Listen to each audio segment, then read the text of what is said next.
2 రోజుల నుంచి జరుగుతున్న దాని గురించి నాకు కోపం ఆగక మా యూనియన్ కూడా నేను చెప్పకుండా నేను రియాక్ట్ అయ్యాను. ఎందుకంటే నేను చాలా ఇయర్స్ నుంచి ఫోక్ ఇండస్ట్రీలో ఉన్నా. నేను ఈరోజు తింటున్నా అంటే ఫోక్ ఇండస్ట్రీ వల్లనే.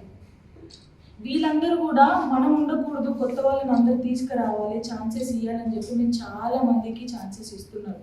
చాలా మంచి డాన్సర్స్, కోరియోగ్రాఫర్స్ అందరూ వచ్చి ఒక యూనియన్ ఏర్పాటు చేసుకొని జానపదాన్ని కాపాడుకుంటున్నారు. నేను వాళ్ళ పర్సనల్ లైఫ్ గురించి మేము ఎప్పుడు మాట్లాడలేదు, నేను వీడియోలో కూడా మాట్లాడలేదు, మా యూనియన్ కూడా మాట్లాడలేదు.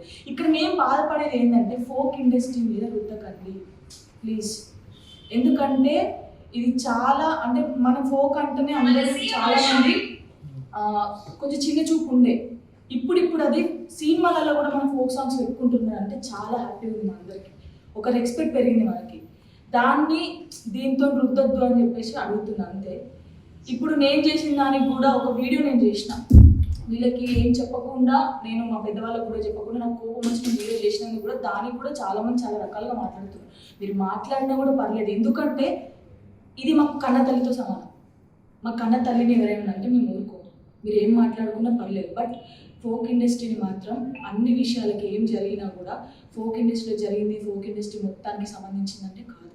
ఎవరు పర్సనల్ వాళ్ళకు ఉంటుంది, కానీ ఫోక్ ఇండస్ట్రీ మీద రుద్దకండి.